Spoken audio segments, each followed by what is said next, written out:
a lot of stuff you can learn by just doing one festival. Just do it. And I think we should be proud of ourselves, and I'll be proud of you. I would love to see what you made.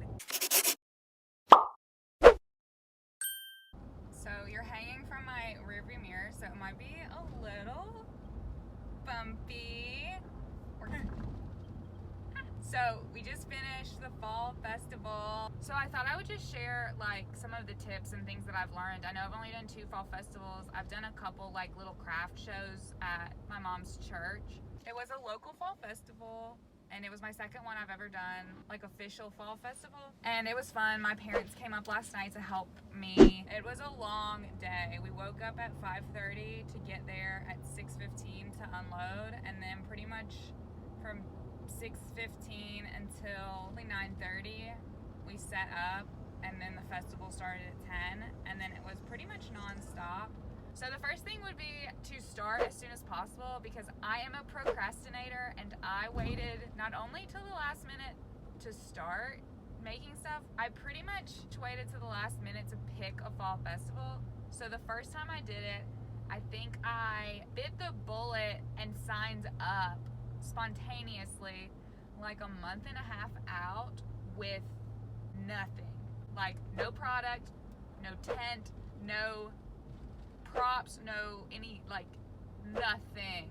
It was really difficult to set up because you were starting from scratch and I had no clue what I was doing, and it's time consuming to do all of those things. It's not just a simple clicking a button. For example, I had to get a card reader, so getting that, it took time to get sent in the mail. Once I got it, I had to get it set up. All of these are a process. So I would recommend getting started as soon as possible. So my second tip would be, there we go, to sign up for a festival that is within driving distance. I think people, and myself included, really underestimate how much stuff you need for the festival. I mean, if all you're doing is bringing tables, a tent, chairs to sit in, I mean, that could fill up your truck bed very quickly, assuming you have a truck. Not to mention all of the product that you plan to sell. I would choose something close by. And then like a part B to this tip would be to choose something close by to you and people that are willing to help you. I'm really blessed to have both of my parents living close by, relatively, so they can come up and help me. Unfortunately, my husband's been out of town for both of my fall festivals, which sucks. It's completely out of his control, so not his fault at all, but just like, it would definitely help to have an extra set of hands. If you can recruit some people to help you set up and break down, that would be key. And it doesn't hurt to have somebody who just wants to hang out with you during the day and just kind of kill time. So third tip would be, you don't want to make too much product that when the festival is over, you like, you know, are just having tons of it and you like are losing money because you just have all this product sitting there. But you also don't want to have an empty booth. I think people like something that feels almost like when you go into a store. You don't want something that's overstocked, but you also don't want something that's understocked, because it just doesn't feel as appealing or inviting. I definitely recommend looking at people's booths online and finding inspiration. I mean, even just going to a craft fair, a lot of them don't cost anything, and just seeing what booths you gravitate towards, because I think that also lends itself to selling whatever you're selling, because I'm assuming you're making something that you like to make, something you enjoy, and you want your booth to reflect your personality as well. So if you're like me, I like fun, my signs are colorful, they're seasonal, so I like my decor to be like whimsical and fun. I use like a ladder in the center to hold a lot of stuff, which gives it like a rustic edge, which kind of goes in line with the wood signs that I'm selling. So I think that is something to consider. Tip number 4, make a list of everything you think you're gonna want at the festival and bring it. Basics would be chairs, snacks, water, but things that you maybe don't think of are things that maybe go in line with your craft, especially if something gets messed up in transportation, or there's just a lot of unforeseeable things that happen when you're transporting all of your product in a car in one day and having potentially other people help you unload.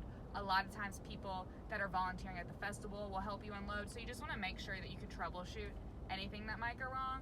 So whether that be tape, glue, scissors, a needle and thread, yarn, your crochet hook, make sure you can pack all of that, because it really comes in handy Today I had to sew something back together that I wasn't expecting to, but I did bring a needle and thread, so luckily I was able to do that. I always bring extra safety pins, clothesline, clips, because you just never know what you're gonna need. However you want to price your items, you want to bring enough of that. I have like a whole list I could include in the notes section if you want to.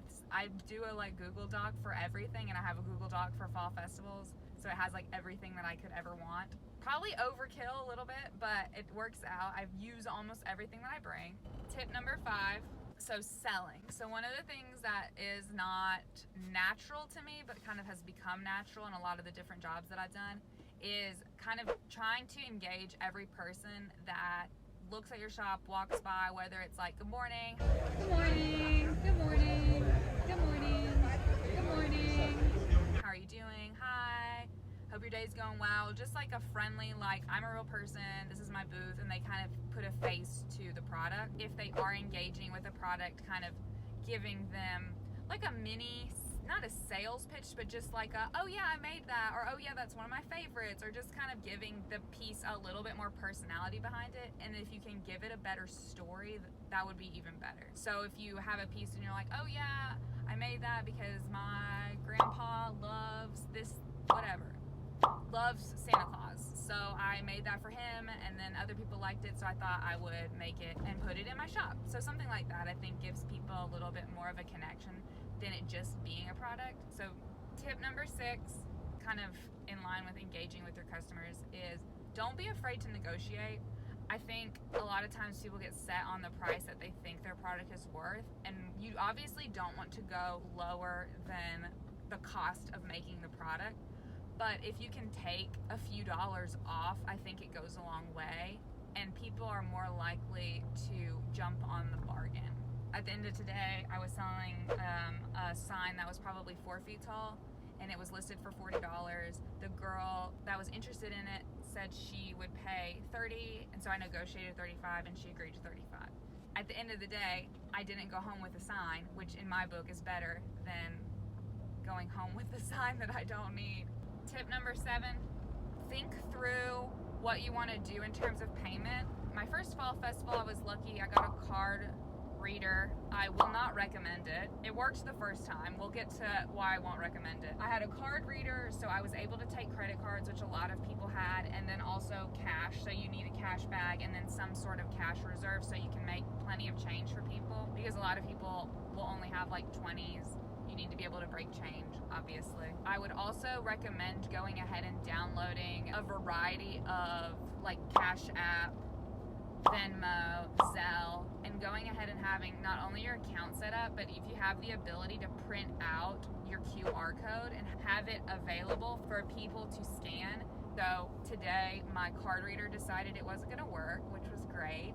Luckily, there was only 1 or 2 people the whole day that we couldn't figure out a way to make it work because they just didn't have cash and they didn't have any form of online payment. That kind of sucked, but I already had a Venmo account and I had it downloaded. I have Cash App, I just didn't have it downloaded, so I had to download that, and they were luckily patient and waited for that. Then, of course, they were having trouble scanning my QR code, but I was able to airdrop them my account. So like I said, it all worked out, but it was one of those, like, as somebody who prides themselves on being like a good, business owner, I mean, it's a small little Etsy shop / festival booth. It's not this big corporation, but you want people to have a positive interaction when they leave your booth.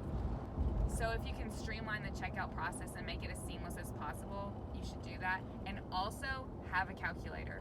Have a calculator handy. Hopefully you don't hate this video. I feel like there's good advice in it. Tip number 8, don't be afraid to ask vendors for help, especially during setup or throughout the day if you have an issue. My booth didn't have electricity, but some did. And at one point, my phone was gonna die, so I walked over to a booth and just asked them if they had an extra outlet, which they did, and they let me plug my phone in for about 20 or 30 minutes just to get it enough charge to do the rest of the day. There is like camaraderie within the seller community, even if you don't know each other, just kind of looking out for each other. If you don't have anybody to look after your booth and you can just kind of connect with the person next to you, a lot of times they'll just watch over your booth while you run to the bathroom to make sure nobody steals anything. Let people know that you'll be right back if they are interested and want to buy something. Tip number 9, this is another tip, and it kind of goes back to your booth and thinking it through. You don't have to spend a lot of money to set up your booth if you utilize stuff that you already own. Like I said, had the help of my parents who brought 2 tables up for me to use, but I already had another table and a circle table that I was planning to use. And then because it's a fall festival, I usually do fall / leaning into winter and Christmas, because a lot of people, once it starts to get cool, like they're ready to buy ornaments and Christmas decor, even if they're gonna hold on to it for a month or 2. And so I was able to utilize a fake Christmas tree that we had to put Christmas ornaments on. I had a antique ladder that I use as decor in my house that I was able to use as a structure to put all of my signs on. So just thinking through how you can utilize these things, and talk to friends and family and see what they will lend you. I'm sure somebody has a tent in your life that you might be able to borrow for the weekend. If you go to a church or are affiliated with any organization, they probably have chairs or tables that they would be willing to let you borrow. So just try to utilize it and save money, because you don't have to spend a ton of money to have a really good booth. Especially because it's a craft festival, a lot of people appreciate the craft in your whole display. So whether it looks handmade or you added something to it, I made like little streamers almost that went across, and they were just pieces of cut fabric tied. So it just had a little bit of a personal touch, and not just I bought these display cabinets, and it feels less personal, I think. I appreciate the authentic touches, the personal touches in a booth. I'll show you what my booth looked like, and you can tell me what you think. I feel like if they had a best booth, I would have won.